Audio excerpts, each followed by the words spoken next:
Hello students, মই ঋতুপৰ্ণ বৰা আৰু তোমালোকে চাই আছা তোমালোকৰ ইউটিউব চেনেল জ্ঞানম টিউচন। আজি এই ভিডিঅ'টোৰ যোগেৰে মই তোমালোকৰ ক্লাছ 9ৰ সাধাৰণ বিজ্ঞানৰ যেটো তোমালোকৰ সেকেন্ড চেপ্টাৰ আমাৰ চাৰিওকাষৰ পদাৰ্থবোৰ বিশুদ্ধনে এই চেপ্টাৰটো ষ্টাৰ্ট কৰিবলৈ লৈছো। আৰু ইয়াৰ আগতো আমি তোমালোকৰ কেইবাটাও চেপ্টাৰ অলৰেডি আলোচনা কৰা হৈ গৈছে কেমিষ্ট্ৰি পাৰ্ট 2ৰ পৰা, ফিজিক্সৰ পাৰ্ট 2ৰ পৰা, লগতে বায়োলজি পাৰ্ট 2ৰ পৰাও। গতিকে যদিহে তোমালোকে এতিয়ালৈকে সেই ভিডিঅ' কেইটা চোৱা নাই তেতিয়াহলে ইয়াতে মই ডেসক্ৰিপচনত প্লেলিষ্টৰ লিংকটো দি দিম, তোমালোকে চাই ল'ব পাৰিবা।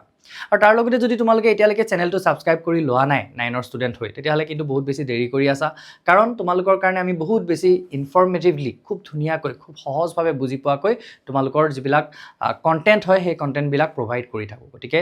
চেনেলটো এতিয়াই সাবস্ক্ৰাইব কৰি লোৱা। আৰু লগতে তোমালোকে যদি সম্পূৰ্ণ পাঠ্যক্ৰম পঢ়িবলৈ বিচাৰা আমাৰ পৰা, তোমালোকৰ যদি এই ক্লাছবিলাক কৰি ভাল লাগে, আমি ইউটিউবত দি থোৱা ভিডিঅ'বিলাক চাই যদি তোমালোকৰ ভাল লাগে তেতিয়াহলে তোমালোকে আমাৰ সম্পূৰ্ণ কোৰ্সটো ল'ব পাৰা। সাধাৰণ বিজ্ঞানৰ সম্পূৰ্ণ কোৰ্সটো, লগতে তোমালোকৰ জেনাৰেল ম্যাথমেটিক্সৰ সম্পূৰ্ণ কোৰ্সটো আমি আমাৰ জ্ঞানম টিউচন এপৰ যোগেৰে আগবঢ়াও একেবাৰে কম খৰচত। আমি তাৰ মানে যিমান কম খৰচত এফৰ্ড কৰিব পাৰো আমি আমাৰ ফালৰ পৰা, সো হিমান কম খৰচত তোমালোকক দিবলৈ যত্ন কৰিছো। যেটো ম্যাথমেটিক্সৰ ক্লাছ হেতু দেখিবা তোমালোকক বিকাশ কলিতা ছাৰে খুব সুন্দৰভাৱে পঢ়াইছে আৰু তাৰ প্ৰাইস হ'ল মাত্ৰ 990 रुपीस, দেন 999 रुपीस। আৰু ইয়াতে তোমালোকৰ যেটো বিজ্ঞানৰ কোৰ্স তাত দেখিবা যে যিখিনি তোমালোকৰ ৰসায়ন বিজ্ঞানৰ পাৰ্ট সেইখিনি মই পঢ়াম, মই হলো ঋতুপৰ্ণ বৰা। আৰু তোমালোকৰ যিখিনি ফিজিক্সৰ পাৰ্ট, তোমালোকৰ যিখিনি পদাৰ্থ বিজ্ঞানৰ পাৰ্ট সেইখিনি পঢ়াব তোমালোকক সমীৰণ ছাৰে। আৰু তাৰ লগতে বায়োলজিৰ পাৰ্টখিনি খুব ধুনীয়া প্ৰেজেন্টেশনেৰে হৈতে বিকাশ কলিতা ছাৰে তোমালোকক পঢ়াব। গতিকে এবাৰ জ্ঞানম টিউচন এপটো ইনষ্টল কৰি সেই কোৰ্স কেইটাও তোমালোকে চাব পাৰা, ঠিক আছে। এতিয়া নেক্সট কথাটো হ'ল কি যে কি ভাবা তুমি যে আমাৰ চাৰিওফালে থকা বস্তুবোৰ বিশুদ্ধ হয়নে? এই বস্তুবিলাক চোৱাচোন, যে আমি যদি এজন সাধাৰণ মানুহ হিচাপে আমি যেনিবা বিজ্ঞানৰ আমাৰ বিশেষ আমাৰ জ্ঞান নাই, বা আমি যেনিবা বৈজ্ঞানিক দৃষ্টিভংগীৰে বা ৰসায়ন বিজ্ঞানৰ যি দৃষ্টিভংগী সেই দৃষ্টিভংগীৰে নুচোৱাকৈ কোনবিলাক পদাৰ্থক বিশুদ্ধ বুলি কওঁ? যদি গাখীৰৰ পেকেট এটাত লিখি থোৱা আছে পিওৰ মিল্ক, তাৰ মানে আমি কি বুজি পাওঁ যে তাত পানী মিক্স কৰি থোৱা নাই, বাস পানী মিক্স কৰি নথলেই হেয়া আমাৰ কাৰণে পিওৰ গাখীৰ। বা যদি তাত পাউডাৰ গাখীৰ মিক্স কৰি থোৱা নাই তেতিয়াহলে সেইখিনি আমাৰ কাৰণে পিওৰ গাখীৰ নহয় জানো? আমি সাধাৰণ মানুহ এজনৰ কাৰণে সেইটোই পিওৰ। তেনেকে আমাৰ যেতিয়া পিওৰ ঘি বুলি কোৱা থাকিব, আমি সাপোজ গৰু ঘি বুলি কিনি আনিছো বটল এটা, তাত পিওৰ ঘি বুলি লিখি থোৱা আছে, তাৰ মানে আমি সাধাৰণ দৃষ্টিভংগীৰে কি বুলি বুজিম যে সেই ঘিখিনিৰ লগত ডালডা চালডা একো মিক্স কৰি থোৱা নাই, সেইখিনি পিওৰ গৰু গাখীৰৰ পৰা বনোৱা ঘি হয়, হয়নে? কিন্তু আমি যদি বৈজ্ঞানিক দৃষ্টিভংগীৰে চাওঁ বা যদি আমি ৰসায়ন বিজ্ঞানৰ দৃষ্টিভংগীৰে চাওঁ তেতিয়াহলে আমি লাহে লাহে বুজিবলৈ আৰম্ভ কৰিম যে এই বস্তুবিলাক একচুয়ালি বিশুদ্ধ নহয়। এই বস্তুবিলাক একচুয়ালি বিশুদ্ধ নহয়। কিয় বিশুদ্ধ নহয়? কাৰণ গাখীৰক চোৱাচোন, যে গাখীৰত কেনেকুৱা ধৰণৰ কম্পোনেন্ট বা কেনেকুৱা ধৰণৰ উপাদান থাকে। গাখীৰৰ পৰা আমি ক্ৰীম সেপাৰেট কৰিব পাৰো, গাখীৰত ফেট থাকে, গাখীৰত কি থাকে? ফেটটো কি বুলি কওঁ আমি? চৰ্বি, হয়নে? গাখীৰত চৰ্বি থাকে, গাখীৰত প্ৰটিন থাকে, আৰু সেই অংশবিলাক পৃথক কৰি আমি গাখীৰৰ পৰা বেলেগ বস্তু বনাব পাৰো,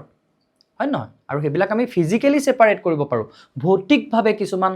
কাম কৰি আমি কি কৰিব পাৰো, সিহঁতক সেপাৰেট কৰিব পাৰো। গাখীৰৰ পৰা যেতিয়া ক্ৰীম বনোৱা হয়, বাটাৰ বনোৱা হয়, তোমালোকে দেখিছা নাই কেতিয়াবা ৰাস চাখ চাই পাইছানে তোমালোকে? য'ত ৰাস হয় একদম মানুহ ওলাই ধুনীয়াকৈ অভিনয় কৰি ভাওনাৰ নিচিনাকৈ য'ত ৰাস হয়, এই যে হেৰি কৰা দেখাই যে শ্ৰীকৃষ্ণ যে মাখন চুৰ কৰি খায়, তাত যে গোপীসকলে যে এনেকৈ মঠি থাকে দেখিছা নাই? এনেকৈ ৰছী এডাল লগাই এফালৰ পৰা টানে ইয়াতে মঠি থাকে। সো সেইবিলাক কি হয়? কিছুমান ভৌতিক প্ৰক্ৰিয়া। তেনেকৈ কৰি কি কৰে, তাৰ পৰা মাখনখিনি পৃথক কৰি দিব পাৰে, হয় নহয়? সো সেই তেনেকুৱা যিবিলাক বস্তু যিবিলাকৰ পৰা কিবা ভৌতিক প্ৰক্ৰিয়াৰ যোগেৰে তাৰ উপাদানসমূহক পৃথক কৰিব পাৰি, সেই বস্তুবিলাক তাৰ মানে আমাৰ এতিয়া সাইন্টিফিক দৃষ্টিভংগীৰে বা আমাৰ ৰসায়ন বিজ্ঞানৰ দৃষ্টিভংগীৰে কি নহয়? পিওৰ নহয় বা বিশুদ্ধ বুলি আমি সিহঁতক ক'ব নোৱাৰো। ঠিক তেনেকৈ এই ঘিখিনিটো বেলেগ উপাদান আছে, ইয়াতো পৰিমাণ বেলেগ পৰিমাণত কি আছে? প্ৰটিন আছে, বেলেগ পৰিমাণত চৰ্বি আছে, ইহঁতক আমি ইচ্ছা কৰিলে সেপাৰেট কৰিব পাৰো। তেনেকৈ এইটো চোৱাচোন, ইয়াত আয়োডাইজ সল্ট। এতিয়া আমি আমাৰ ঘৰত যিটো সল্ট ব্যৱহাৰ কৰো, সেই সল্টটো কি জানানে? ফৰ্মুলাটো সেইটো হ'ল NaCl, sodium chloride, NaCl, sodium chloride. এতিয়া কথাটো হ'ল যে কিন্তু এই NaCl টো কিহেৰে গঠিত? NaCl টো সোডিয়াম আৰু ক্লোৰিনেৰে গঠিত। কিন্তু এইটো কিন্তু এটা বিশুদ্ধ পদাৰ্থ, আমি গম পাম অলপ পিছত যে ইয়াক আমি কেলে বিশুদ্ধ পদাৰ্থ বুলি কৈছো, ঠিক আছে? তাক আমি অলপ পিছত গম পাম। নাই এতিয়াই কৈ দিওঁ অকণমান, হয় নহয়? যে আমি যে অলপ আগত কৰিলো যে ভৌতিক প্ৰক্ৰিয়াৰে পৃথক কৰিব পাৰো উপাদানসমূহক, কিন্তু এই বস্তুটোত আমি ইয়াক কি কৰিব নোৱাৰোঁ ভৌতিকভাৱে পৃথক কৰিব নোৱাৰোঁ এই সোডিয়াম আৰু ক্লৰিনক ইয়াৰ পৰা আমি ভৌতিকভাৱে পৃথক কৰিব নোৱাৰোঁ আমি তাৰ পৰা চেকি তাক জোকাৰি দি হয়নে তাক গেট পৰিবলৈ দি কিবা কৰি আমি তাক কি কৰিব নোৱাৰোঁ এই আৰু Na আৰু Cl টোক আমি সেপাৰেট কৰিব নোৱাৰোঁ কিন্তু হলেও ইয়াৰ লগত আমি কি বুলি পাইছোঁ যে আয়োডাইজ সল্ট তাৰমানে তাৰ লগত কি মিলাই থোৱা আছে আয়োডিন মিহলাই থোৱা আছে আমি পিছলৈ পঢ়িবলৈ পাম ক্লাছ 10ত যে আয়োডিন কেলে মিহলোৱা হয় সল্টত যাতে আমাৰ গৰল ৰোগ নহয় এটা ৰোগ আছে গৰল ৰোগ বুলি আমি ক্লাছ 10ত তাৰ বিষয়ে পাম অকণমান ঠিক আছে গতিকে সেইটো নহবৰ কাৰণে কি কৰা হয় আয়োডিন যুক্ত কৰি থোৱা হয় সো সোডিয়াম ক্লোৰাইডৰ লগত কি হৈছে ইয়াত আয়োডিন মিলাই থোৱা আছে গতিকে এইটো আসলতে কি নহয় বিশুদ্ধ নহয় কিন্তু NaCl টো এটা বিশুদ্ধ পদাৰ্থ কাৰণ তাক কি কৰিব নোৱাৰি ভৌতিক প্ৰক্ৰিয়াৰ পৃথক কৰিব নোৱাৰি হেতু কমপ্লিটলি এটা ফৰ্মুলা এটা মানে Na আৰু Cl লগ লাগি এটা কমপ্লিটলি নতুন ৰসায়ন সৃষ্টি হৈছে বাৰু তাৰ বিষয়ে আমি ডিটেইলত পিছলৈ ডিসকাস কৰিম এটা আমি প্ৰথমতে চাওঁচোন অকণমান যে এই যে আমি পিওৰ সাবস্টেন্স বুলি কওঁ বা বিশুদ্ধ পদাৰ্থ বুলি কওঁ এই বিশুদ্ধ পদাৰ্থ মানে হয় কিনো আমি তাক ডিফাইন কেনেকৈ কৰিম এটা বিশুদ্ধ পদাৰ্থবিলাককটো আমি ডিফাইন কৰিব লাগিব হয় নহয় বিশুদ্ধ পদাৰ্থ কাক বুলি ক'লেতো আমি ক'ব পাৰিব লাগিব সো বিশুদ্ধ পদাৰ্থ মানে কি চোৱা যে বৈজ্ঞানিক দৃষ্টিভংগীৰে কোনো বস্তু বিশুদ্ধ বুলি কোৱাৰ অৰ্থ হ'ল যে ইয়াৰ আটাইবোৰ উপাদান একে যেতিয়া তাৰ আটাইবোৰ উপাদান একেই হ'ব তেতিয়াই তাক আমি বিশুদ্ধ পদাৰ্থ বুলি ক'ম উপাদানবোৰৰ ৰাসায়নিক গুণো একে বিশুদ্ধ পদাৰ্থবোৰত এটাই মাত্ৰ উপাদান থাকে এটো বাৰু প্ৰথম লাইনটো আৰু লাষ্ট লাইনটো একেই নিচিনাই হৈছে হয় নহয় সো মেইনলি কথাটো কি যে একেটা উপাদানেই থাকে গোটেইখিনিতে আৰু কি হয় উপাদানবোৰৰ ৰাসায়নিক গুণো একেই হয় এতিয়া এই পানীখিনিক যদি আমি চাওঁ পানীখিনিক চাবলৈ গ'লে কি হ'ব ইয়াত গোটেইখিনি তাৰ মানে কি আছে যদি পিওৰ ওয়াটাৰ হয় তাত গোটেইখিনি H2O ৰ মলিকুল আছে H2O ৰ অণু আছে ঠিক আছে H2O ৰ অণু আছে H2O টো হ'ল এটা যৌগ আমি পাম হা আমি পাম আমাৰ 9তে পঢ়িবলৈ পাম যে আমি যৌগ বুলি কাক কওঁ মৌল বুলি কাক কওঁ এই কথাবোৰ আমি এতিয়া 9তে পাম ক্লাছ 9তে পঢ়িবলৈ পাম কিন্তু এতিয়া সিম্পলকে বুজি লোৱা যে আমি যদি এখনি পিওৰ পানীৰ কথা কৈছো পানীৰ ফৰ্মুলাটো হ'ল H2O আৰু তাত গোটেইখিনি তাৰ মানে H2O এ আছে গোটেইখিনি তাত H2O এ আছে আকৌ এইখিনিতে আমাৰ পাজল লাগিব পাৰে যে H2O বুলি কওঁতে তাতটো হাইড্ৰোজেন আৰু অক্সিজেন আছে তেতিয়ালে হেতু কেলে এটা মিশ্ৰণ বুলি নকলো কেলে পিওৰ বুলি কলো এগেইন এইখিনিত আকৌ এই যে NaCl ৰ কথাটো কৈ গৈছিলো হেতুলে মনত পেলাব লাগিব তাৰ মানে এই পানীত যি হাইড্ৰোজেন আৰু অক্সিজেন আছে ইহতক আমি ভৌতিক প্ৰক্ৰিয়াৰে পৃথক কৰিব নোৱাৰো আমি সেকি জুকাৰি কিবা কৰি তাক আমি পৃথক কৰিব নোৱাৰো তাক আমি ৰাসায়নিক প্ৰক্ৰিয়াৰেহে পৃথক কৰিব পাৰিম সো তেনেকুৱা বস্তুবিলাককো আমি কি বুলি কম পিওর বুলি কম ঠিক আছে এতিয়া মেইন কথাটো আমি বুজো যে যত একেটা উপাদানই থাকিব গোটেইখিনিত একেটা উপাদানই আছে গোটেইখিনিতে H2O এ আছে সেইকাৰণে আমি কি কৰিম এতিয়া এইখিনি পিওৰ ওয়াটাৰ বুলি ক'লে আমি কি বুজি পাম যে তাত গোটেইখিনি H2O গোটেই হোৱা H2O আছে বিলিয়নস এন্ড মিলিয়নস অফ কি আছে তাত H2O মলিকুল আছে বা অণু আছে তাত বেলেগ একো নাই হৈ গল তাত আমি NaCl মিলাই থোৱা নাই ইয়াত যদি আমি NaCl মিলাই দিও নিমখ অকমান মিলাই দিও তেতিয়া আমি তাক পিওর বুলি ক'ব নোৱাৰো সেইখিনি নিমখ পানী হৈ যাব নিমখ আৰু পানীৰ মিশ্ৰণ হৈ যাব তাৰ মাজে মাজে আহি NaCl সোমাই যাব বুজিছানে কথাটো আমি যে ফাৰ্স্ট চেপ্টাৰটোত পঢ়িছিলো নিমখ অকমান পানীত দি দিলে মিক্স হৈ যায় হয় না নহয় তেনেকৈ যদি মিক্স হৈ যায় হেতু কি বনি যাব আকৌ এটা মিশ্ৰণ বনি যাব আকৌ নিমখ আৰু পানীক আমি ভৌতিকভাৱে পৃথক কৰিব পাৰো সেইকাৰণে তাক আমি মিশ্ৰণ বুলি কৈছো পঢ়িবলৈ পাম অকমান পিছত কেনেকৈ পৃথক কৰিব পাৰো এই যে নিমখ বনায় সাগৰৰ পানীৰ পৰা কেনেকৈ বনায় জানানে তোমালোকে ইভাপোৰেশন হ'বলৈ দিয়ে আমি যে প্ৰথম চেপ্টাৰটোত পঢ়িছিলো ইভাপোৰেশন বুজিছানে বাষ্পীভৱন এই পানীখিনি যদি আমি বাষ্পীভূত হৈ উৰি যাবলৈ দিওঁ তেতিয়াহলে কি হৈ যায় তাতে আমি নিমখৰ চামনি পাম আৰু সেইখিনিকে পিউৰিফিকেশন কৰি পিছত আমি খাবৰ কাৰণে আমাৰ কাৰণে আহে পেকেট হৈ পিনি বুজি পাইছানে এতিয়া ইয়ালে চাও আমি এটো কি বস্তু এটো কি লৈছো মই এটো এটা কপাৰৰ কইল লৈছো কপাৰ এটো এটা কপাৰৰ আমি কইল লৈছো তাম অসমীয়াত আমি কি বুলি কম তাম হয়নে কপাৰটোক আমি অসমীয়াত কি বুলি কওঁ তাম অসমীয়াত কওঁ তাম এতিয়া ইয়াত তাৰ মানে গোটেইখিনি কি আছে ইয়াত কপাৰে আছে কপাৰৰ ফৰ্মুলাটো হ'ল Cu তাৰ মানে এই গোটেই কপাৰৰ তাৰৰ যিখিনি কইল দেখিছা তাত এটাই উপাদান আছে এটো Cu কপাৰৰ ফৰ্মুলাটো কি Cu হল তেনেকৈ এইখিনি হ'ল আইৰণৰ ৰড লোহা ৰড আৰু লোহাৰ বা আইৰণৰ ফৰ্মুলাটো কি হয় Fe তাৰ মানে ইয়াত কি আছে গোটেইখিনি Fe আছে ইয়াত একো এতিয়ালৈকে মিহলি কৰা নাই আমি একো মিহলি হৈ থকা নাই গতিকে সেইখিনি কি হয় সেইখিনিকো আমি কি বুলি কম এটা পিওর সাবস্টেন্স বুলি কম বা এটা বিশুদ্ধ পদাৰ্থ বুলি কম ঠিক আছে এতিয়া আমি বুজি পাম যে তেতিয়াহলে অশুদ্ধ পদাৰ্থ কোনবোৰ বা মিশ্ৰণ কোনবোৰ হয়নে বিশুদ্ধ অশুদ্ধ নহয় আকৌ দেই হয় নাই বিশুদ্ধ পদাৰ্থ আৰু মিশ্ৰণ আমি পদাৰ্থবিলাকক এতিয়া ৰাসায়নিকভাৱে কেনেকৈ ভাগ কৰিব পাৰিম বিশুদ্ধ পদাৰ্থ আৰু মিশ্ৰণ তাৰমানে আমি লাষ্টৰ যিটো চেপ্টাৰ পঢ়িছিলোঁ ইয়াৰ আগৰ যিটো চেপ্টাৰ পঢ়িছিলোঁ আমাৰ চাৰিওকাষৰ বস্তুবোৰ তাত যে আমি পদাৰ্থবিলাকক যে শ্ৰেণী বিভাজন কৰিছিলোঁ সেইটো কি শ্ৰেণী বিভাজন আছিল সেইটো আছিল ভৌতিক শ্ৰেণী বিভাজন সেইটো আমি ভৌতিকভাৱে পদাৰ্থবিলাকক ভাগ কৰিছিলোঁ যে দেখি বস্তুবিলাকক কেনেকুৱা দেখিছোঁ কোনোবা এটা গোটা কোনোবা এটা জুলীয়া কোনোবা এটা গেছীয় সো সেইটোৰ ভিত্তিত আমি ভাগ কৰিছিলোঁ এতিয়া তাৰমানে এই চেপ্টাৰটোত আমি কি কৰি আছোঁ এই পদাৰ্থবিলাকক ৰাসায়নিকভাৱে শ্ৰেণী বিভাজন কৰি আছোঁ আৰু সেই ৰাসায়নিকভাৱে শ্ৰেণী বিভাজন কৰোঁতেই প্ৰথম ভাগ দুটা আমি কি বুলি গম পালোঁ এটা হ'ল বিশুদ্ধ পদাৰ্থ আৰু এটা হ'ল মিশ্ৰণ ঠিক আছে বিশুদ্ধ পদাৰ্থ মানে আমি কি হয় গম পালোঁ য'ত একেটা উপাদানেই থাকে গোটেইখিনিতে কি থাকে এটা একেটাই উপাদান থাকে গোটেইখিনিতে একেটা উপাদানেই থাকে ওকে এতিয়া মিশ্ৰণ মানে কি হ'ব মিশ্ৰণক কেনেকৈ আমি ডিফাইন কৰিম এতিয়া মিশ্ৰণ কি হয় বুলি ক'লে কি বুলি ক'ম য'ত দুটা বা ততোধিক উপাদান মিহলি হৈ থাকিব যেতিয়া মিহলি হৈ থাকিব কিন্তু সেই মিহলি হৈ থকা উপাদানবিলাকক আমি কি কৰিব পাৰিম ভৌতিকভাৱে পৃথকো কৰিব পাৰিম কিছুমান ভৌতিক প্ৰক্ৰিয়াৰ যোগেৰে আমি কি কৰিব পাৰিম পৃথক কৰিবও পাৰিব লাগিব আৰু লগতে কি হ'ব লাগিব সিহঁতৰ নিজৰ গুণাগুণ তাত মানে কমপ্লিটলি নতুন ফৰ্মুলা এটা সৃষ্টি হৈ নাযায় যেনেকে হাইড্ৰোজেন গেছ আৰু অক্সিজেন গেছ লগ লাগি পানী এটা নতুন ফৰ্মুলা সৃষ্টি হৈ যায় তাত এটা নতুন ফৰ্মুলা য'ত ইয়াত হাইড্ৰোজেনৰ গুণো নাই কমপ্লিটলি ইয়াত অক্সিজেনৰ গুণো নাই কমপ্লিটলি নতুন গুণাগুণ এটা কমপ্লিটলি নতুন ৰাসায়নিক ধৰ্মৰ পদাৰ্থ সৃষ্টি হৈ যায় হাইড্ৰোজেনৰ ৰাসায়নিক ধৰ্মও বেলেগ অক্সিজেনৰ ৰাসায়নিক ধৰ্মও বেলেগ কিন্তু এই পানীৰ যিটো ৰাসায়নিক ধৰ্ম সেইটো কি হয় হাইড্ৰোজেনৰ ৰাসায়নিক ধৰ্মৰ নিচিনাও নহয় অক্সিজেনৰ ৰাসায়নিক ধৰ্মৰ নিচিনাও নহয় কমপ্লিটলি নতুন ৰাসায়নিক ধৰ্ম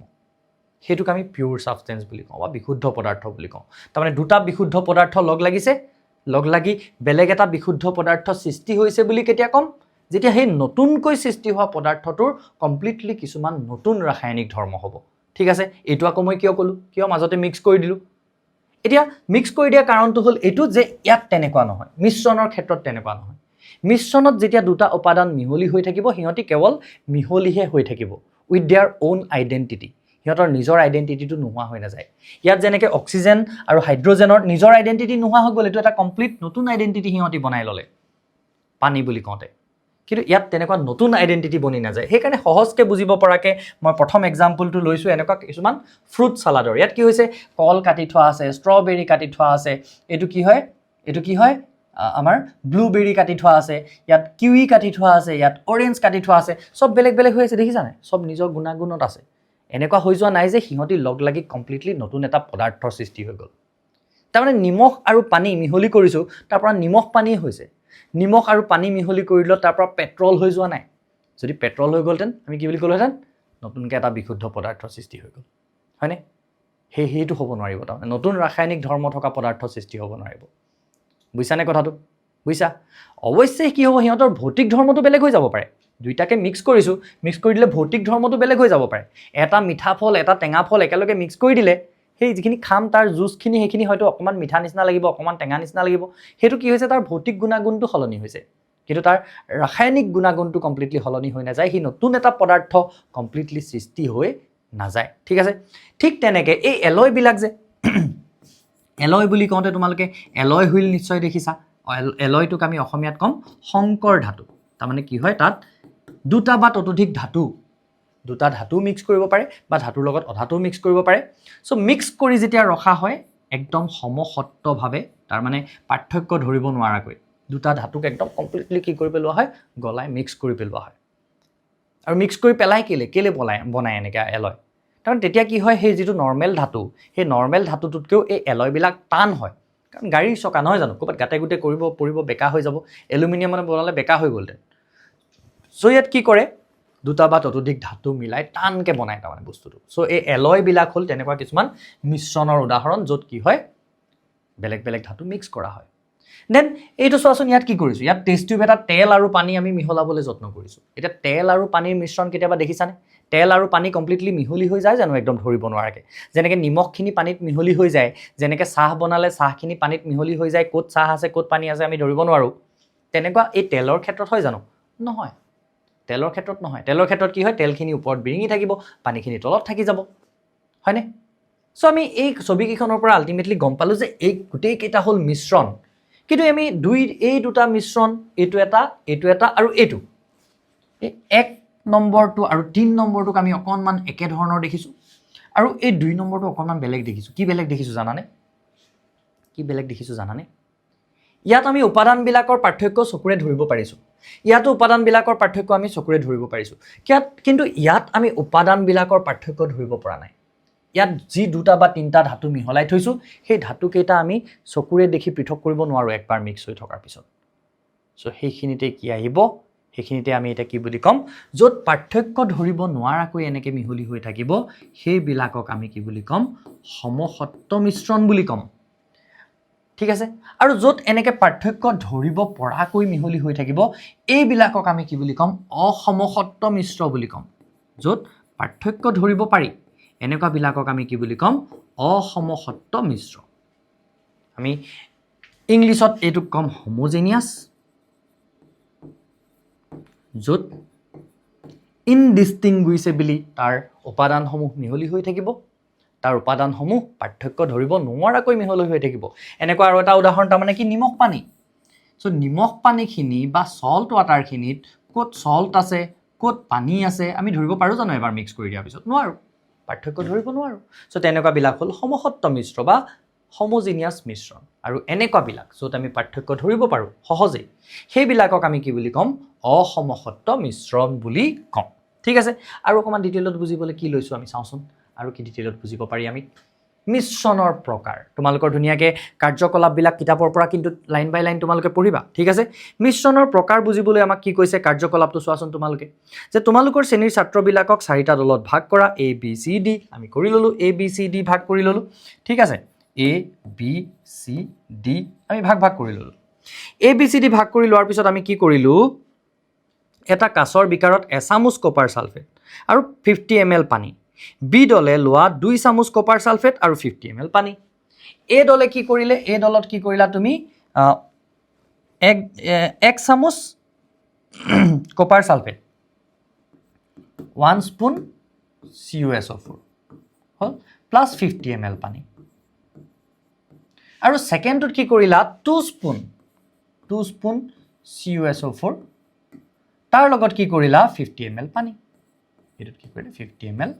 পানী এড কৰিলে তাৰ পিছত কি কৈছে সি আৰু ডি দলে বেলেগ বেলেগ পৰিমাণৰ কপাৰ ছালফেট আৰু পটাছিয়াম পাৰমাংগানেট বা সাধাৰণ নিমখ লৈ ভালদৰে মিহলাই মিশ্ৰণ তৈয়াৰ কৰা ৰঙৰ সমানতা আৰু মিশ্ৰণৰ গাঁথনি মন কৰা এ আৰু বি দলে সকলো অংশতে একে সংযুক্তি আৰু একে ৰঙৰ মিশ্ৰণ পাবা চোৱা এই সি আৰু ডি দলৰ ছবিকেইখন একচুৱেলি অকণমান বেলেগ হ'ব লাগিছিল ইয়াত কি কৈছে আমাক ক্ৰিষ্টেল মিহলাবলৈ কৈছে তাৰমানে সল্টটো এনেকৈ পানীত মিহলাবলৈ কোৱা নাই কপাৰ ছালফেট এখিনি আমি লৈছোঁ কপাৰ ছালফেটৰ কালাৰটো ব্লু থাকে হা আৰু এই পটাছিয়াম পাৰমাংগানেট এখিনি লৈছোঁ বেলেগ বেলেগ অনুপাতত লৈছোঁ লৈ আমি কি কৰি পেলাইছোঁ ইহঁতক মিহলি কৰি পেলাইছোঁ পটাছিয়াম পাৰমাংগানেটৰ কালাৰটো পাৰ্পল কালাৰ থাকে এনেকৈ লৈ গোটাই কি কৰিছোঁ ইহঁতক মিহলি কৰি পেলালোঁ যেনিবা গোটাই এনেকৈ পানীত মিহলি কৰিব নালাগিব দেই গোটাই মিহলি কৰিব লাগিব দুটাক ঠিক আছে ইয়াতো তেনেকৈ আমি কি কৰিলোঁ গোটাই আমি কি কৰিলোঁ এখিনি কপাৰ ছালফেট আৰু এখিনি কি কৰিলোঁ পটাছিয়াম পাৰমাংগানেট মিহলি কৰিলোঁ সি আৰু ডিত আমি কি কৰিলোঁ গোটাই মিহলি কৰিলোঁ সল্টৰ লগত যেনিবা তুমি কি কৰিছা এটা আমাৰ যিটো নৰ্মেল সল্টটো কালাৰ নাথাকে দেখিছা বগা হয় হয়নে সল্টবিলাকক আমি কালাৰ নাথাকিলে বগা বুলি নকওঁ আমি কি বুলি কওঁ তাক কালাৰলেছ ঠিক আছে সো কালাৰলেছ সল্টৰ লগত যদি আমি ব্লু কালাৰ সল্ট এটা মিলাম আমি তাক পাৰ্থক্য ধৰিব পাৰিম যে এইখিনিত আমাৰ সেই নিমখটো আছে এইখিনিত এই নিমখটো আছে পাৰ্থক্য আমি ধৰিব পাৰিম হয়নে সো ইয়াৰ পৰা আমাক কি অবজাৰ্ভ কৰিবলৈ কৈছে যে এ আৰু বি দলে সকলো অংশতে একে সংযুক্তি আৰু একে ৰঙৰ মিশ্ৰণ পাবা এনে মিশ্ৰণক সমসত্ব মিশ্ৰণ বা দ্ৰৱণ বোলে সমসত্ব মিশ্ৰণৰ দুটিমান উদাহৰণ লোৱা নিমখৰ পানী চেনিৰ দ্ৰৱ এইবিলাক হ'ল সমসত্ব মিশ্ৰণ মই অকণমান আগতো কৈছোঁ যে য'ত আমি পাৰ্থক্য ধৰিব নোৱাৰোঁ উপাদানবিলাকৰ এটা নিমখ এখিনি যেতিয়া আমি পানীত গুলি দিম তাত আমি পাৰ্থক্য ধৰিব নোৱাৰোঁ যেতিয়া আমি চেনি এখিনি পানীত গুলি দিম ধুনীয়াকৈ তাতো আমি পাৰ্থক্য ধৰিব নোৱাৰোঁ সো সেই পাৰ্থক্য ধৰিব নোৱাৰাবিলাকক কি বুলি কোৱা হ'ব সমসত্ব এই দুইটাতে তাৰমানে আমি কি দেখিম যে সমসত্ব মিশ্ৰ প্ৰডিউচ হৈছে দুইটাতে ব্লু কালাৰৰ কি হৈছে সলিউশ্যন বনি গৈছে বা দ্ৰৱ বনি গৈছে কিয় কাৰণ কপাৰ ছালফেটৰ কালাৰটো ব্লু কিন্তু ইয়াত আমি যেহেতু 1 চামুচ দিছোঁ তাৰ সেইকাৰণে আমি কি দেখিছোঁ ইয়াত কালাৰটো লাইট দেখিছোঁ ইয়াত আমি 2 চামুচ দিছোঁ সেইকাৰণে আমি কালাৰটো ইয়াত কি দেখিছোঁ ডাঠ দেখিছোঁ ইয়াত কি দেখিছোঁ 1 চামুচ দিছোঁ, ইয়াত 2 চামুচ দিছোঁ। চ' সেইকাৰণে আমি কি দেখিছোঁ ইয়াত বেলেগ বেলেগ কালাৰ দেখিছোঁ। অকণমান এটাত আমি ডাঠ দেখিছোঁ, এটাত আমি কি দেখিছোঁ অলপ আমি পাতলা দেখিছোঁ। তাৰ কাৰণটো কি কম বেছি পৰিমাণে লৈছোঁ। তাৰ মানে আমি কি বুজিব পাৰোঁ যে এনেকুৱা এটা মিশ্ৰণত আমি উপাদানবিলাক বেলেগ বেলেগ অনুপাতত ল'ব পাৰোঁ। বুজিছানে? ইয়াতো তেনেকৈ আমাক যেতিয়া কপাৰ ছালফেট আৰু ইয়াত কি মিক্স কৰিবলৈ কৈছে, এই দুইটাতে আমাক কি বুলি কৈছে, কি মিক্স কৰিবলৈ কৈছে, পটাছিয়াম পাৰমাংগানেট আৰু KMnO4।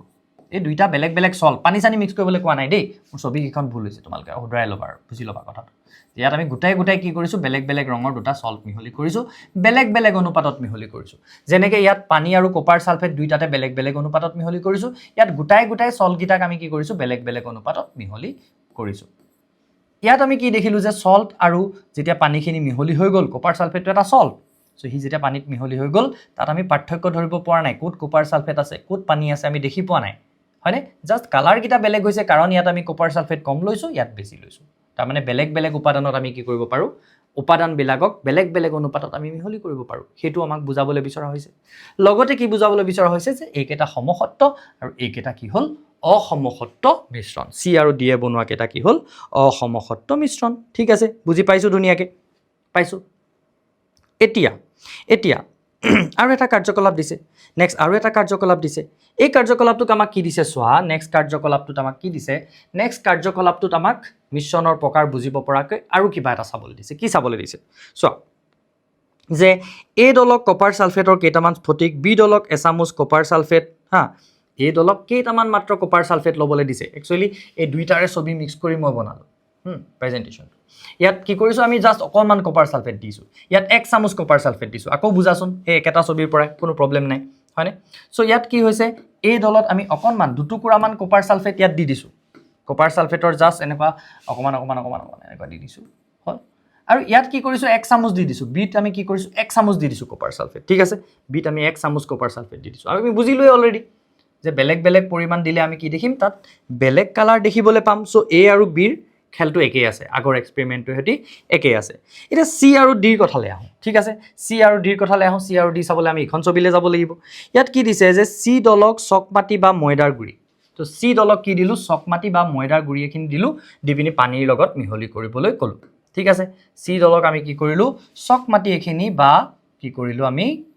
ময়দাৰ গুড়ি এখিনি পানীত মিহলি কৰিবলৈ দিলোঁ। আৰু ডি দলক আমি কি কৰিছোঁ এনেকৈ চিয়াঁহী এখিনি, দেখিছানে চিয়াঁহীৰ টোপাল দুটামান পানীত মিহলি কৰি দিছে।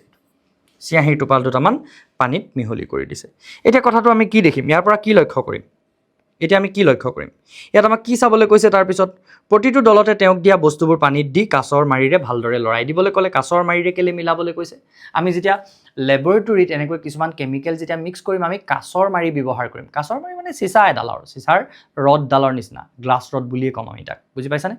লেবত আমি গ্লাছ ৰড বুলি ক'ম। কিয়? কাৰণ আমি পাম পঢ়িবলৈ যে যিবিলাক ধাতুৰ বস্তু, সেই ধাতুৰ বস্তুবিলাকে কি কৰে, এনেকৈ যিবিলাক কেমিকেল থাকে সেই কেমিকেলবিলাকৰ লগত বিক্ৰিয়া কৰে। গতিকে যাতে বিক্ৰিয়া নকৰে সেইটো কাৰণে আমি কি কৰোঁ, সাধাৰণতে গ্লাছৰ ৰডেৰে মিক্স কৰোঁ। সেইকাৰণে ইয়াত গ্লাছৰ ৰডৰ কথা কৈছে।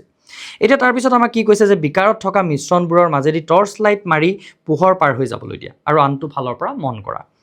মিশ্ৰণবোৰৰ কেইমিনিটমান লৰচৰ নকৰাকৈ থৈ দিয়া। প্ৰথমতে কি কৈছে আমাক যে টৰ্চ মাৰি পিনি চাবলৈ কৈছে। চ' টৰ্চ মাৰি চালে আমি দেখিম যে যিটো আমাৰ সমসত্ব মিশ্ৰ হয়, যিটো সমসত্ব মিশ্ৰণ হয়, তাৰমানে নিমখৰ চলিউশ্যনটো যেনিবা আমাৰ কপাৰ ছালফেটৰ চলিউশ্যনটো, সেই কপাৰ ছালফেটৰ চলিউশ্যনটো যদি লওঁ আমি, কপাৰ ছালফেটৰ চলিউশ্যনটো লওঁ যদি, দ্ৰৱটো লওঁ, এতিয়া দ্ৰৱ বুলি ক'লেও আকৌ এটা বস্তু বুজিম আমি, গম পাইছানে?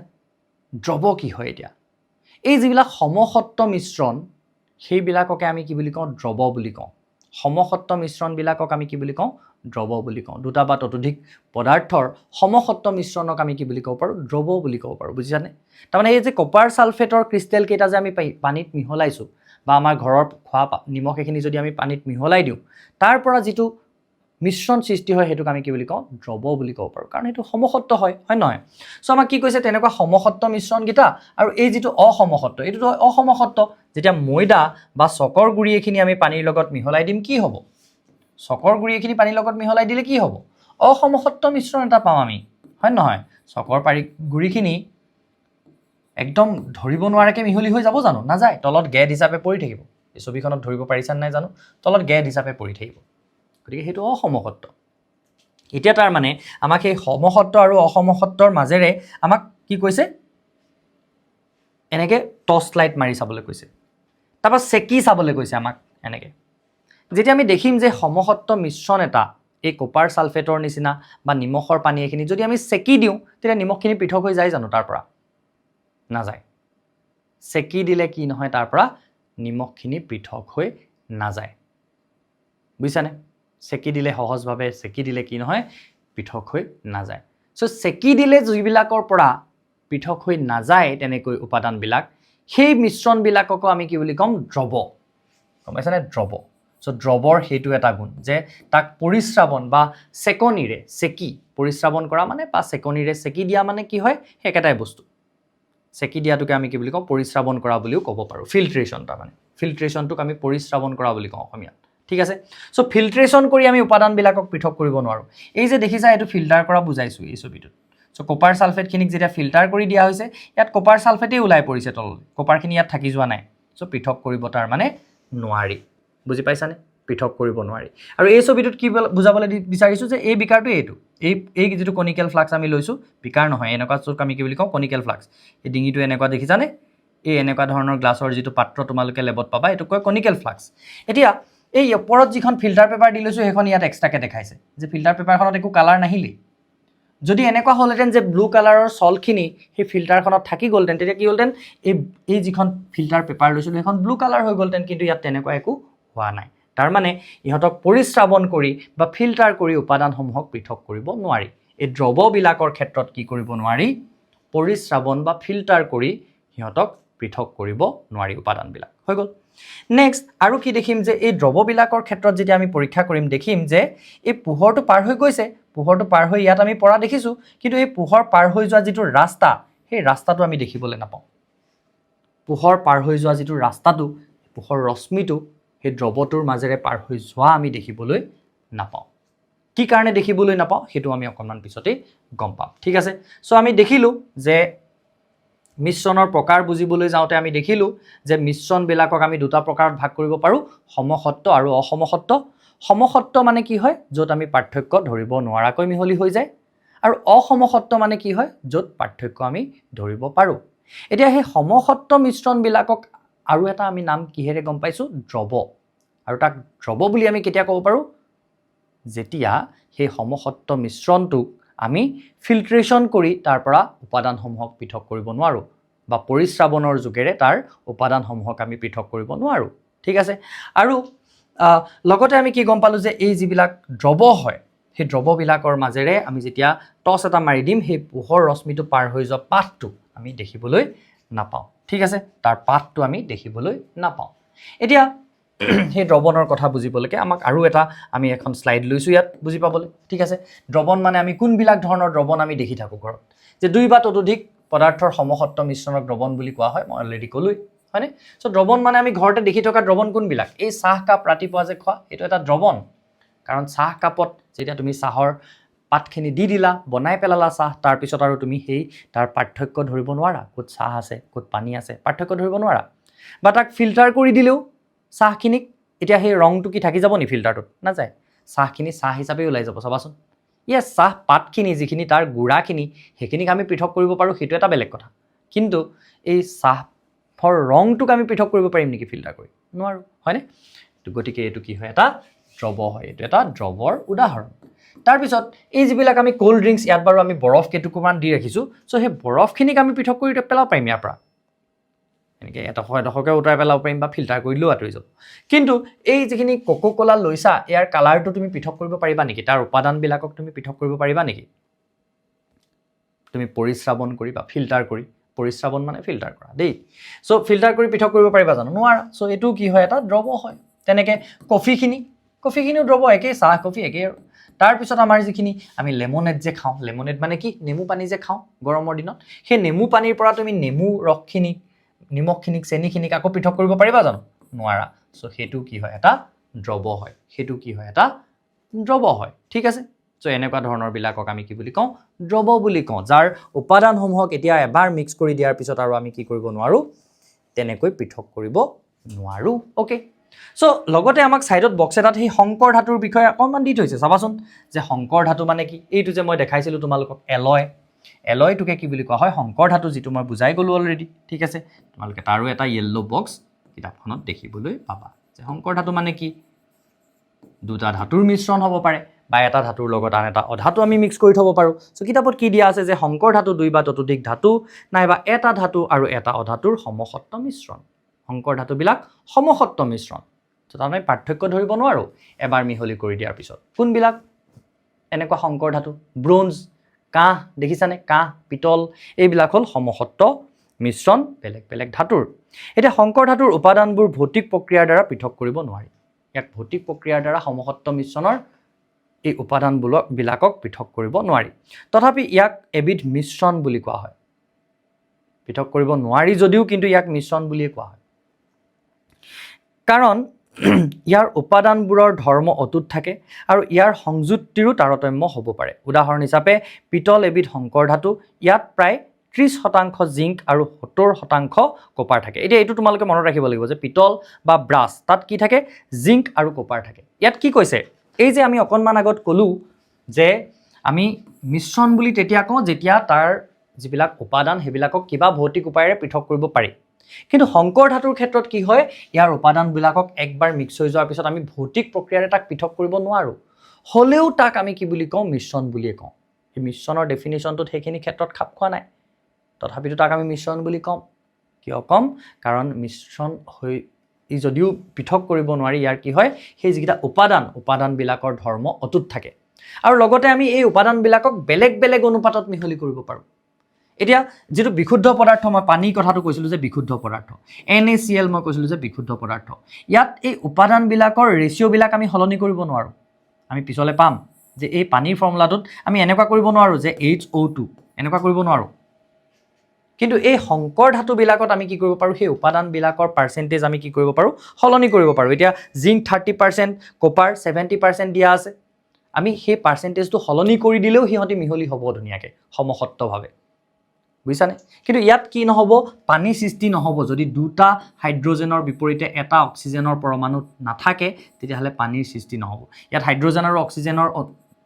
যিবিলাক পৰমাণু সেইবিলাক 2:1 অনুপাততেই থাকিব লাগিব ফিক্স এইটো আমি পিছলৈ পঢ়িবলৈ পাম ঠিক আছে যে বিশুদ্ধ পদাৰ্থবিলাকত যিবোৰ এনেকুৱা উপাদান লগ লাগি পিনি ফৰ্ম হৈছে সেইবিলাক স্থিৰ অনুপাতত থাকে কিন্তু এই যিবিলাক মিশ্ৰণ এই মিশ্ৰণবিলাকত উপাদানবিলাকৰ কোনো স্থিৰ অনুপাত নাথাকে যেনেকৈ আমি এতিয়া সেই নিমখখিনি মিহলি কৰোঁতেও দেখিলোঁ যে কপাৰ ছালফেটখিনি যেতিয়া মিহলি কৰিছোঁ বেলেগ বেলেগ অনুপাততো পানীৰ লগত মিহলি হৈছে দুটুকুৰামান দি মিহলি কৰোঁতেও হৈছে আৰু এখিনিমান দি মিহলি কৰোঁতেও ধুনীয়াকৈ কি হৈ গৈছে মিহলি হৈ গৈছে হয় নহয় চ' সেইটো কি হয় মিশ্ৰণৰ ক্ষেত্ৰতে সম্ভৱ হয় মিশ্ৰণৰ ক্ষেত্ৰত কি হয় উপাদানসমূহ আমি বেলেগ বেলেগ অনুপাততো মিহলি কৰিব পাৰোঁ কিন্তু যিবিলাক পিয়ৰ ছাবষ্টেন্স ফৰ্ম হয় হাইড্ৰজেন আৰু অক্সিজেন লগ লাগি পানী ফৰ্ম হৈছে তাত হাইড্ৰজেন আৰু অক্সিজেন নিৰ্দিষ্ট অনুপাততহে লগ লাগে ঠিক আছে তাক আমি আৰু ডিটেইলত পিছলৈ পাম ওকে এতিয়া নেক্সট কথাটো কি যে এই দ্ৰৱণৰ ধৰ্মবিলাকনো কি দ্ৰৱণৰ কথা ধৰ্মৰ কথা মই যে অলপ ক'লোৱেই হয়নে যে দ্ৰৱণবিলাক সমসত্ব মিশ্ৰণ হয় দ্ৰৱণৰ কণিকাবোৰৰ আকাৰ ক্ষুদ্ৰ এই যে আমি পালোঁ যে এই টৰ্চ লাইট এটা মাৰি দিলে কি নহয় পোহৰটো আমি দেখি নাপাওঁ তাৰ মাজেৰে পাৰ হৈ যোৱা ৰশ্মিটো আমি দেখি নাপাওঁ ই গৈ ক'ত পৰিবগে ষ্ট্ৰাইক কৰিবগে সেইটো আমি দেখি পাম কিন্তু ৰশ্মিটো ইয়াৰ মাজেৰে পাৰ হৈ যোৱা দেখি নাপাওঁ কিয় দেখি নাপাওঁ কাৰণ এই ইয়াৰ কণিকাবিলাক একদম 1 নেনোমিটাৰতকৈও সৰু ইমানেই সৰু যে ই পোহৰ ৰশ্মিক বিচ্ছুৰিত কৰিব নোৱাৰে তাৰ মানে কিনো পোহৰ আমি দেখোঁ কিয় পোহৰে যেতিয়া এই বায়ুমণ্ডলত থকা বিভিন্ন কণিকাবিলাকত খুন্দা মাৰে সেইকাৰণেহে আমি পোহৰৰ ৰশ্মিটো অহা দেখিবলৈ পাওঁ বুজি পাইছানে গতিকে ইয়াত কি নহয় ইয়াত এই কণিকাবোৰ ইমানেই সূক্ষ্ম থাকে যে এই কণিকাবিলাকত খুন্দাই নামাৰে পোহৰ ৰশ্মিটোৱে সেইকাৰণে বিচ্ছুৰিত নহয় যিটো কাৰণে আমি কি দেখিবলৈ নাপাওঁ এই যেতিয়া আমাৰ এটা দ্ৰৱৰ মাজেৰে পোহৰ পাৰ হৈ যাবলৈ দিয়া হয় তেতিয়াহ'লে তাৰ যিটো পথ পোহৰৰ পথটো আমি খালি চকুৰে দেখিবলৈ নাপাওঁ ঠিক আছে চ' প্ৰথম কথা আমি কণিকাবিলাকক খালি চকুৰে দেখিবলৈ নাপাওঁ সেইটো কথা দেন দ্ৰব্যৰ কণিকাবিলাকৰ আকাৰ ক্ষুদ্ৰ হোৱাৰ বাবে পোহৰ ৰশ্মি বিচ্ছুৰিত কৰিব নোৱাৰে গতিকে দ্ৰৱণৰ মাজেদি পাৰ হৈ যোৱা ৰশ্মি দৃশ্যমান নহয় ঠিক আছে এই দুটা কথা একেলগে বুজাইলোঁ দেন পৰিশ্ৰাৱণ প্ৰণালীৰে এইটো মই ক'লোঁ যে পৰিশ্ৰাৱণ প্ৰণালীৰে দ্ৰাৱক দ্ৰাব্য আৰু দ্ৰাৱকক পৃথক কৰিব নোৱাৰি বহুত সময় লৰচৰ নকৰাকৈ ৰাখিলেও দ্ৰাব্যৰ কণিকাবোৰ অৱক্ষিপ্ত নহয় অৰ্থাৎ দ্ৰৱণবোৰ সুস্থিৰ এই যে আমাক কৈছিলে যে সেই যিকেইটা আমি দ্ৰৱণ বনাইছিলোঁ ABCD এ বনাবলৈ দিয়া দ্ৰৱণকেইটা সেইকেইটা আমাক যে থৈ পিনি চাবলৈ কৈছিলে কিছু সময় থৈ দিয়া বুলি কৈছিলে সো আমি থৈ দিলেও কি দেখিম যে কপাৰ সালফেটৰ যেনিবা এই সলিউশনটো আমি থৈ দিছোঁ বহুত সময় থৈ দিছোঁ দুদিন থৈ দিছোঁ তিনদিন থৈ দিছোঁ বা নিমখৰ পানী এখিনি আমি দুদিন থৈ দিছোঁ তিনদিন থৈ দিছোঁ নিমখখিনি তললৈ পৰি যাব নেকি নাযায় তাৰমানে দ্ৰৱবিলাক কি হয় সুস্থিৰ হয় দ্ৰৱবিলাক কি হয় সুস্থিৰ হয় দ্ৰৱবিলাকৰ যিবিলাক উপাদান সেই উপাদানবিলাক কি নহয় আমি যদি থৈ দিওঁ তেতিয়াহ'লে থৈ দিলে নিজে নিজে পৃথক হৈ নাযায় সেইকাৰণে সিহঁতক আমি কি বুলি ক'ব পাৰোঁ সুস্থিৰ বুলি ক'ব পাৰোঁ লগতে আমি কি কৰিব নোৱাৰোঁ সিহঁতক এই যে সেকি বা সিহঁতক ফিল্টাৰ কৰি আমি উপাদানবিলাকক পৃথক কৰিব নোৱাৰোঁ সেইকাৰণে আমি দ্ৰৱবিলাকক কি বুলি কওঁ সুস্থিৰ বুলি কওঁ দ্ৰৱবিলাক সুস্থিৰ কিন্তু এই এনেকুৱা এটা এইটো সুস্থিৰ নহয় ইয়াত যে আমি চকৰ যে পাউডাৰ এখিনি মিহলি কৰিছিলোঁ সেইটো সুস্থিৰ নহয় কিয় সুস্থিৰ নহয় কাৰণ কি হৈছে তাৰ যিখিনি তোমাৰ কি কয় এই চকৰ গুৰি সেইখিনি তললৈ পৰি যাব অৱক্ষেপিত হ'ব সো সেইকাৰণে কি নহয় ইয়াক আমি সুস্থিৰ বুলি নকওঁ উপাদানবিলাক যেতিয়া নিজে নিজে এনেকৈ পৃথক হৈ যায় বা চকৰ গুৰি এখিনি আমি ফিল্টাৰ কৰি পৃথক কৰিব পাৰিম সো সেইকাৰণে সি সুস্থিৰ নহয় ঠিক আছে সেইকাৰণে সি সুস্থিৰ নহয় এতিয়া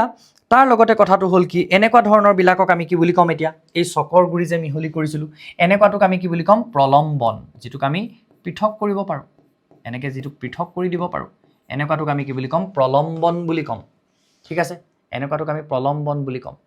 তাৰ বিপৰীতে এই যে আমি এতিয়া এই আমাক কি কৈছিলে ইংক মিহলাবলৈ কৈছিলে ইংক চিয়াঁহী মিহলাবলৈ কোৱা দ্ৰৱটোৰ আকৌ এটা বেলেগ গুণ দেখিম আমি চিয়াঁহী মিহলাই থোৱা দ্ৰৱটোক যেতিয়া আমি পোহৰ পাৰ হ'বলৈ দিম বাকী সববিলাক গুণ সি কিহৰ নিচিনা দেখাব দ্ৰৱৰ নিচিনা দেখাব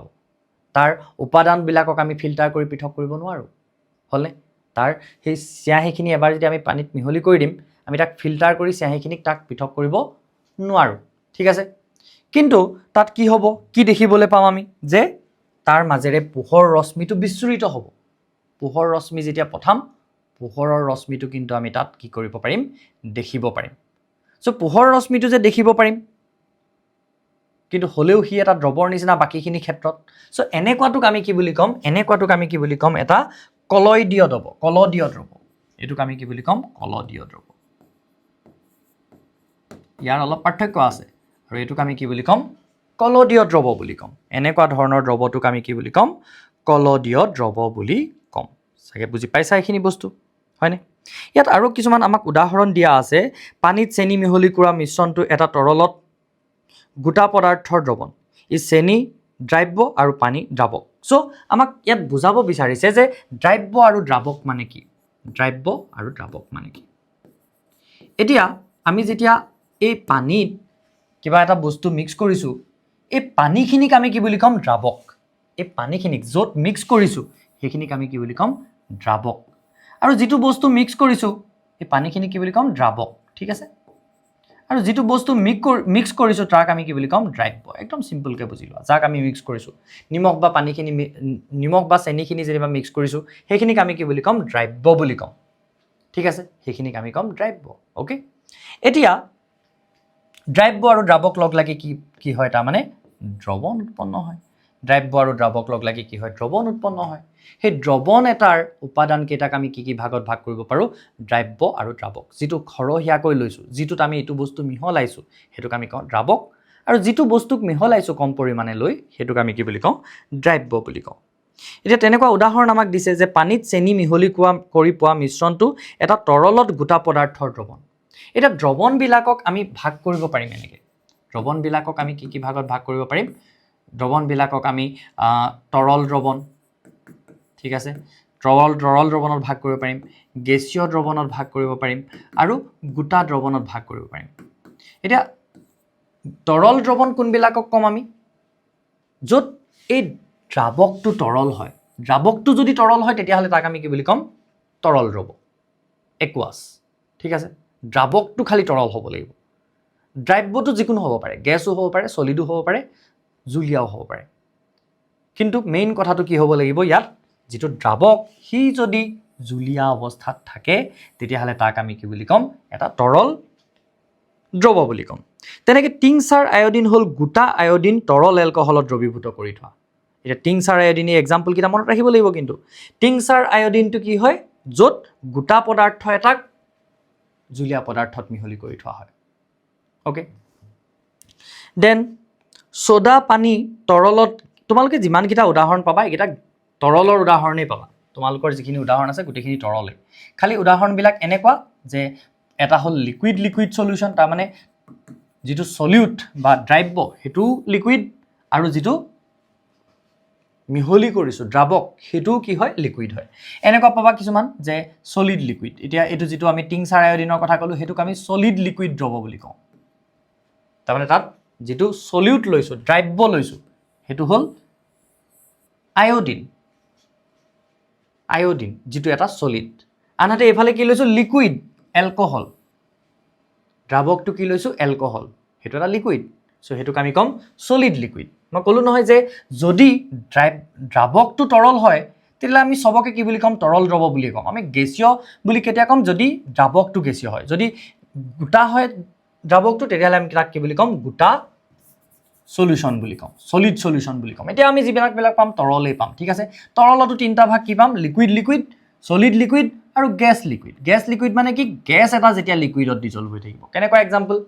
যেনেকৈ আমি জানো যে আমাৰ পুখুৰীৰ পানীত বা সাগৰৰ পানীত কি হৈ থাকে অক্সিজেন গ্যাস কাৰ্বন ডাই অক্সাইড গ্যাস এইবিলাক মিহলি হৈ থাকে কাৰণেহে পানীত থকা জীৱবিলাক বৰ্তি থাকিব পাৰে পানীত থকা উদ্ভিদবিলাক বৰ্তি থাকিব পাৰে বা আমাৰ যেটো কোকোকোলা বা কোল্ড ড্ৰিংকস সেইবিলাকত কি হৈ থাকে কাৰ্বন মিহলি হৈ থাকে কাৰ্বন ডাই অক্সাইড মিহলি হৈ থাকে সো সেইবিলাকো কিহৰ উদাহৰণ যে গেছীয় পদাৰ্থ জুলীয়া পদাৰ্থত মিহলি হৈ বনা তৰল দ্ৰৱৰ উদাহৰণ yes ওকে দেন আমাক কি দিছে যে বায়ু এবিধ গেছীয় পদাৰ্থৰ মিশ্ৰণ এই বায়ুটো কি হয় গেছীয় পদাৰ্থৰ মিশ্ৰণ হয় আৰু বায়ুত কি থাকে আমাৰ বায়ুৰ দুটা প্ৰধান উপাদান হ'ল অক্সিজেন আৰু নাইট্ৰজেন অক্সিজেন কিমান থাকে 21% আৰু নাইট্ৰজেন কিমান থাকে 78% এইবিলাক কিন্তু লাইন বাই লাইন কিতাপৰ পৰা পঢ়াটো খুব জৰুৰী কিন্তু দেই এই কথাবিলাক কিতাপৰ পৰা লাইন বাই লাইন পঢ়াটো কিন্তু খুবেই জৰুৰী ঠিক আছে এতিয়া কথা হ'ল আমাক আৰু এটা ইয়াৰ পৰা বস্তু বুজিবলৈ দিছে ইয়াত কি বুজিবলৈ দিছে চোৱা কি বুজিবলৈ দিছে এই দ্ৰৱণৰ গাঢ়তা ঠিক আছে দ্ৰৱণৰ গাঢ়তা বস্তুটো কি গাঢ়তা কি এতিয়া আমি সাপোজ এক গিলাস পানী লৈছো তাত প্ৰথমতে এক চামুচ 1 স্পুন কি কৰিলো মই সল্ট দি দিলো NaCl দি দিলো নিমখ দি দিলো তেতিয়া বেছি নিমখীয়া হ'ব নে তাত মই আৰু এক চামুচ নিমখ এড কৰি দিলো এতিয়া নিমখীয়া হ'ব বেছি অফ কোৰ্স আৰু এক চামুচ যেতিয়া নিমখ এড কৰি দিলো তেতিয়া কি হ'ব বেছি নিমখীয়া হৈ যাব তাৰ মানে আমি কি বুলি কম তাৰ গাঢ়তা বাঢ়ি গ'ল যিমানেই আমি বেছি দ্ৰৱ তাত দ্ৰৱীভূত কৰিম সিমানেই বেছি গাঢ়তা বাঢ়ি যাব দ্ৰৱটো হয় নহয় যিমানেই দ্ৰাৱক আমি তাত দিম যিমানেই দ্ৰাব্য আমি দ্ৰৱীভূত কৰিম যিবিলাকক দ্ৰৱীভূত কৰোঁ সেইবিলাক কি বুলি কওঁ দ্ৰাব্য এতিয়া নিমখটো বা চেনিটো সেইটো কি বুলি কম আমি দ্ৰাব্য যিমান বেছি নিমখ দিম সিমানেই বেছি নিমখীয়া হ'ব আৰু হেতুকে কি বুলি কম তাৰ গাঢ়তা বাঢ়ি যোৱা এতিয়া দ্ৰৱণবিলাকৰ গাঢ়তা বেলেগ হ'ব নোৱাৰে নেকি কম নিমখ যদি মিহলি কৰি থৈছো তাৰ গাঢ়তা কম যদি বেছি নিমখ দি থৈছো তেতিয়াহ'লে তাৰ গাঢ়তা বেছি এতিয়া এই গাঢ়তাৰ ওপৰত ভিত্তি কৰি আমি দুটা ভাগত ইহঁতক ভাগ কৰিব পাৰোঁ কিছুমানক কম আমি স্যাচুৰেটেড বা কি বুলি কম স্যাচুৰেটেড বা সংপৃক্ত দ্ৰৱ এটা স্যাচুৰেটেড বা সংপৃক্ত দ্ৰৱ মানে কি হ'ব গম পাইছানে সাপোজ এটা নিৰ্দিষ্ট উষ্ণতাত ইয়াত কিন্তু নিৰ্দিষ্ট উষ্ণতাৰ কথাটো আহিব কেলে নিৰ্দিষ্ট উষ্ণতাৰ কথা আহিব কাৰণ উষ্ণতা যেতিয়া বহাই দিও আমি আগৰ চেপ্টাৰটো শিকিছিলো যে যেতিয়া আমি উষ্ণতা বহাই দিও হে একেখিনি পানীতে আৰু অকমান নিমখ আমি ডিজলভ কৰিব পাৰো কাৰণ উষ্ণতা বহাই দিলে কি হয় পদাৰ্থৰ কণিকাবিলাকৰ গতি শক্তি বাঢ়ে সো গতি শক্তি বাঢ়ি যোৱাৰ কাৰণে কি হৈ যায় পানীৰ মাজত আৰু খালি ঠাই ওলাই যায় যেটো কাৰণে আমি আৰু নিমখ দিব পাৰো গতিকে সেই কাৰণে আমি নিৰ্দিষ্ট উষ্ণতাটোৰ কথা ইয়াত মেনশন কৰিব লাগিব যে এটা নিৰ্দিষ্ট উষ্ণতাত সাপোজ 25 ডিগ্ৰী সেলসিয়াস আমাৰ নৰমাল ৰুম টেম্পাৰেচাৰত আছে তাত এই যিখিনি পানী হয় এই পানীখিনিত সাপোজ তুমি দিব পাৰা 50 গ্ৰাম সল্ট 100 ml ইয়াত পানী আছে এই 100 ml পানীত সাপোজ 50 গ্ৰাম সল্টহে ডিজলভ হয় বা 50 গ্ৰাম সল্টহে ইয়াত দ্ৰৱীভূত হয় তাতকে অকনমান বেছি দিলেও কি হৈ যায় কি আৰু দ্ৰৱীভূত নহয় সো তাত যদি আমি ম্যাক্সিমাম হে 50 গ্ৰাম ক্যাপাসিটি আছে নহয় এই 100 ml পানীৰ সো আমি যেনিবা তাত 50 গ্ৰামেই দ্ৰৱীভূত কৰি থৈছো আৰু ইয়াত ডিজলভ কৰিব নোৱাৰি বা আৰু ইয়াত দ্ৰৱীভূত কৰিব নোৱাৰি সেই অৱস্থাটোক আমি কি বুলি কম সংপৃক্ত অৱস্থা সেই দ্ৰৱটোক আমি কি বুলি কম সংপৃক্ত অৱস্থা কোনো এটা এনেকুৱা দ্ৰৱ য'ত এটা নিৰ্দিষ্ট উষ্ণতাত আৰু দ্ৰব্য দ্ৰৱীভূত কৰিব নোৱাৰি আৰু অতিৰিক্ত দ্ৰব্যতাত দ্ৰৱীভূত কৰিব নোৱাৰি সেইটোকে আমি কি বুলি কম এটা সংপৃক্ত সলিউশন বা এটা সংপৃক্ত দ্ৰৱ বুলি কম বা স্যাচুৰেটেড সলিউশন বুলি কম অসংপৃক্ত বুলি কেতিয়া কম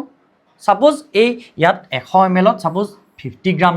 ক্যাপাসিটি কিন্তু আমি তাত 40 গ্রাম হে ডিজলভ কৰি থৈছো বা তাত যেনিবা আমি সাপোজ 20 গ্ৰাম হে ডিজলভ কৰিছো তাৰ ক্যাপাসিটি কিমান 50 গ্ৰাম 25 ডিগ্ৰী সেলসিয়াছত 100 ml পানীত আমি 50 গ্ৰাম সল্ট ডিজলভ কৰিব পাৰো ক্যাপাসিটি 50 গ্ৰামৰ আছে কিন্তু তাত আমি 50 গ্ৰাম নকৰি 20 গ্ৰাম হে কৰি থৈছো তাৰ মানে যত আমি এটা নিৰ্দিষ্ট উষ্ণতাত যেটো দ্ৰৱত আৰু অধিক দ্ৰব্য দ্ৰৱীভূত কৰিব পাৰি হেতুক আমি কি বুলি কম আনস্যাচুৰেটেড সলিউশন হেতুক আমি কি বুলি কম আনস্যাচুৰেটেড সলিউশন বা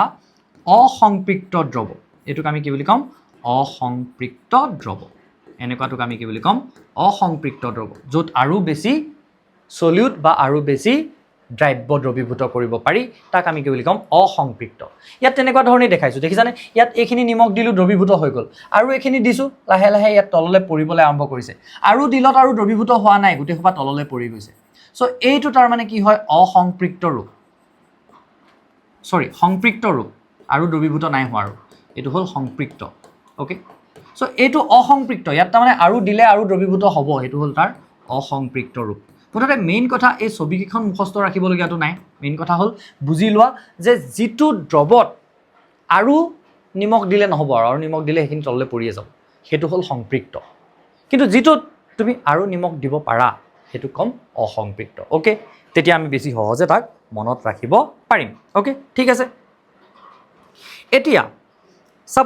সাপোজ এনেকুৱা কাম কৰিলো আমি যে আমিতো গম পালো যে 25 ডিগ্ৰী সেলসিয়াসত তাৰ ক্যাপাসিটি 50 গ্ৰাম হয় নহয় 25 ডিগ্ৰী সেলসিয়াসত তাৰ ক্যাপাসিটি হল 50 গ্ৰাম ওকে সো 50 গ্ৰাম ডিজলভ কৰিলো আমি তাৰ পিছত মই কি কৈছো যে এটা নিৰ্দিষ্ট উষ্ণতাতহে ইমান আৰু উষ্ণতা বহাই দিলে আৰু অকমান আমি দ্ৰৱীভূত কৰিব পাৰো সাপোজ আমি উষ্ণতাটো 30 ডিগ্ৰী সেলসিয়াস কৰি দিলো 30 ডিগ্ৰী সেলসিয়াস কৰিলত ইয়াত আৰু 10 গ্ৰাম আমি ডিজলভ কৰিব পাৰিলো 60 গ্ৰাম হৈ গল মানে আৰু 10 গ্ৰাম এক্সট্ৰা ডিজলভ হৈ যায় কাৰণ আমি গম পাও যে উষ্ণতা বঢ়াই দিলে কি হৈ গল পানীৰ কণিকা বিলাকৰ মাজত ঠাই বাহি গল খালি ঠাই আৰু কি হৈ গল তাত নিমখ আৰু অলপ সোমাই গল ঠিক আছে এতিয়া কথাটো কি হল যদি আমি ইয়াক ঠাণ্ডা কৰি দিও এতিয়া অকমান গৰম কৰি 30 কৰি দিছিলো এটা যদি আকো তাক ঠাণ্ডা হ'বলৈ দিও তেতিয়া কি হ'ব তেতিয়া এই যিখিনি অতিৰিক্ত আমি ইয়াত নিমখ ডিজলভ কৰিছিলো 10 গ্রাম নিমখটো আমি যদি ইয়াক ঠাণ্ডা হ'বলৈ দি দিও ইয়াক আমি যদি কুল কৰি দিও ইয়াক আমি যদি ঠাণ্ডা হ'বলৈ দি দিও তেতিয়া কি হ'ব অলপ সময়ৰ পিছত দেখিম যে সেই যি 10 গ্ৰাম নিমখ আমি এক্সট্ৰাকে ডিজলভ কৰিছিলো সেই 10 গ্ৰামটো কি হ'ব তাৰ পৰা উলাই পৰিব তাৰ পৰা কি হ'ব সেই নিমখখিনি উলাই পৰিব বুজিছানে সেই নিমখখিনি তাৰ পৰা কি হ'ব উলাই পৰিব